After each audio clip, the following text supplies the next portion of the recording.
Assalamualaikum warahmatullahi wabarakatuh. Nama saya Sanjaya Kusuma Eliantomi Adika dari kelas 9F nomor absen 29.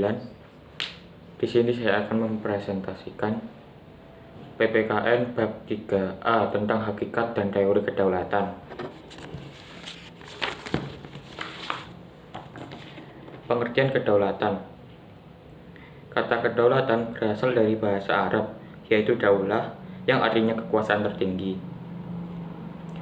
Pengertian kedaulatan itu sendiri adalah kekuasaan yang tertinggi untuk membuat undang-undang dan melaksanakannya dengan semua cara yang tersedia. Kedaulatan rakyat berarti juga pemerintah mendapat mandatnya dari rakyat, oleh rakyat, dan untuk rakyat. Demokrasi adalah pemerintahan dari rakyat, oleh rakyat, dan untuk rakyat. Negara yang berdaulat adalah negara yang mempunyai kekuasaan tertinggi atas suatu pemerintahan negara. Demokrasi langsung. Demokrasi langsung bersirikan rakyat mengambil bagian secara pribadi dalam tindakan-tindakan dan pemberian suara untuk membahas serta mengesahkan undang-undang. Demokrasi perwakilan. Demokrasi perwakilan adalah rakyat memilih warga lainnya sebagai wakil yang duduk di lembaga perwakilan rakyat untuk membahas dan mengesahkan undang-undang.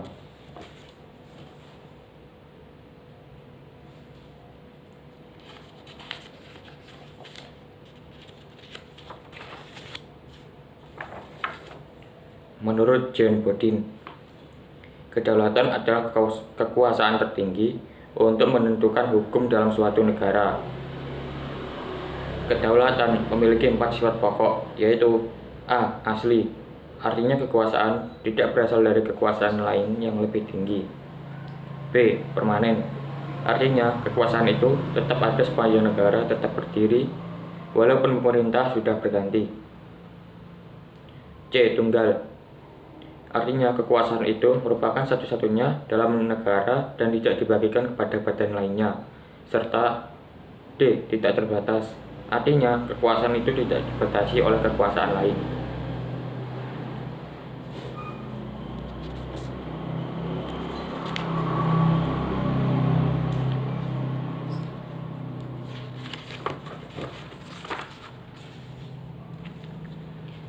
Kedaulatan ke dalam dan kedaulatan keluar.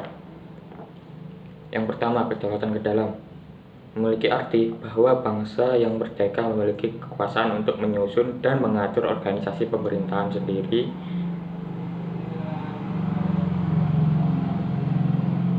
menurut kehendak bangsanya sendiri, serta kekuasaan untuk mengelola semua yang ada di wilayahnya yang mengandung sumber daya alam baik di darat, laut, maupun udara untuk kemakmuran rakyatnya tanpa campur tangan negara lain berdasarkan peraturan perundang-undangan yang berlaku.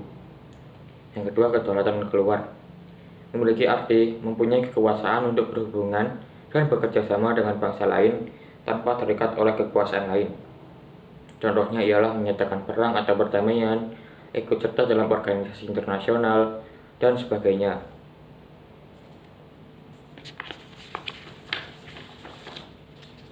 Selanjutnya ada teori kedaulatan. Ada beberapa teori kedaulatan, diantaranya sebagai berikut. A. Teori kedaulatan Tuhan. Teori ini adalah teori kedaulatan yang pertama dalam sejarah. Teori ini mengajarkan bahwa negara dan pemerintah mendapat kekuasaan tertinggi dari Tuhan sebagai asal segala sesuatu, atau Gauss Suprema. Menurut teori kedaulatan Tuhan, kekuasaan yang berasal dari Tuhan itu diberikan kepada tokoh-tokoh negara terpilih, atau bisa dibilang sebagai wakil Tuhan. Teori ini umumnya dianut oleh raja-raja yang mengaku sebagai keturunan dewa. Beberapa diantaranya adalah para raja Mesir kuno, kaisar Jepang, kaisar Tiongkok, dan lain-lain. Pelopor teori kedaulatan Tuhan antara lain Augustinus yang hidup pada tahun 354 hingga 430 Masehi, Thomas Aquino hidup pada tahun 1215 hingga 1274, F. Hegel hidup pada tahun 1770 hingga 1831, dan F. J. Stahl hidup pada tahun 1802 hingga 1861.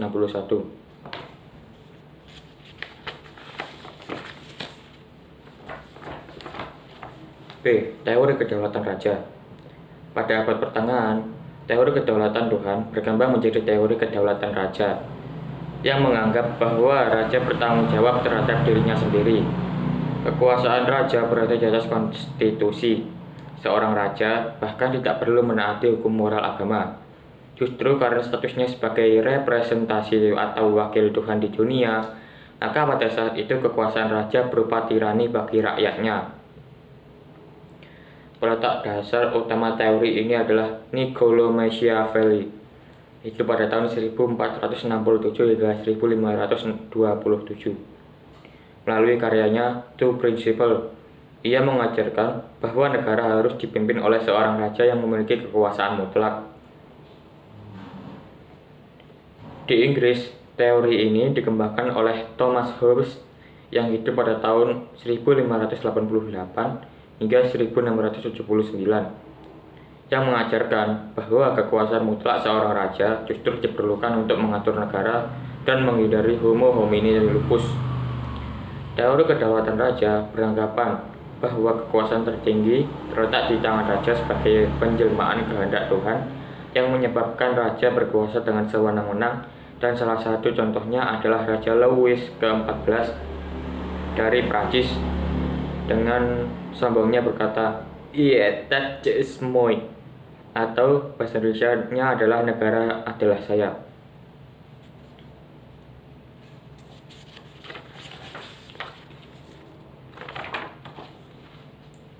C. Teori kedaulatan negara. Menurut teori ini, kekuasaan tertinggi terletak pada negara. Sumber kedaulatan adalah negara yang merupakan lembaga tertinggi kehidupan suatu bangsa. Kedaulatan timbul bersamaan dengan berdirinya suatu negara.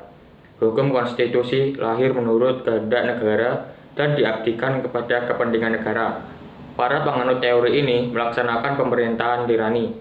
Hal tersebut terbukti melalui sikap kepala negara yang bertindak sebagai diktator. Peletak teori ini antara lain John Bodin, F. Hegel, G. Jellinek, Paul Laban. Pengembangan teori Hegel menyebar di negara-negara komunis.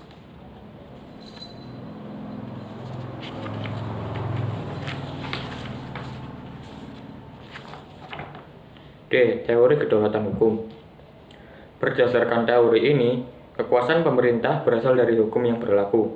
Hukumlah, baik tertulis maupun tidak tertulis, yang membimbing kekuasaan pemerintah. Kekuasaan hukum merupakan kekuasaan tertinggi dalam negara. Hukum bersumber dari rasa keadilan dan kesadaran hukum. Negara melindungi hak-hak warga negara dan mewujudkan kesejahteraan umum. Etika normatif. Negara yang menjadikan hukum sebagai panglima mewajibkan penegakan hukum dan penyelenggaraan negara dibatasi oleh hukum.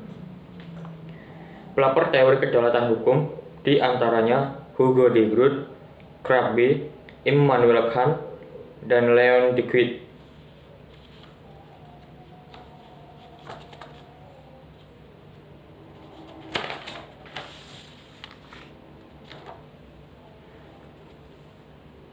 E. Teori kedaulatan rakyat.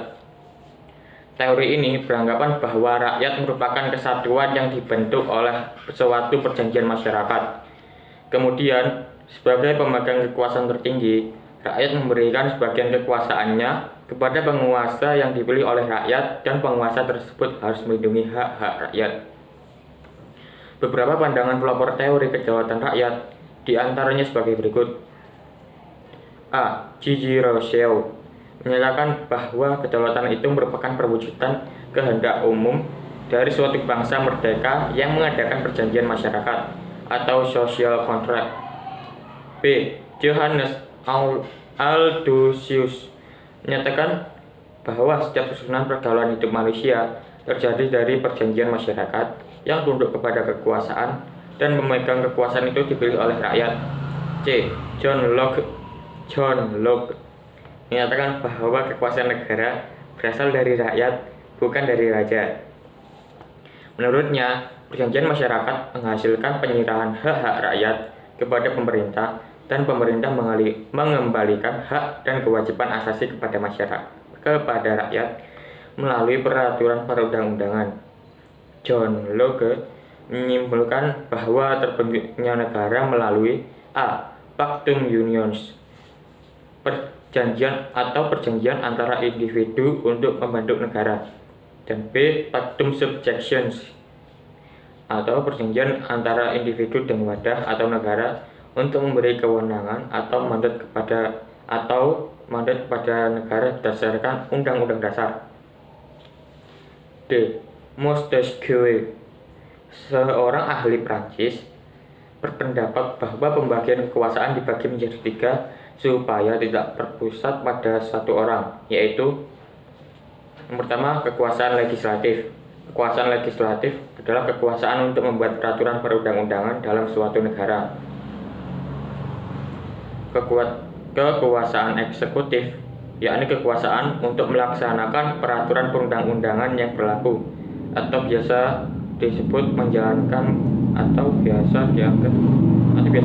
menjalankan pemerintahan.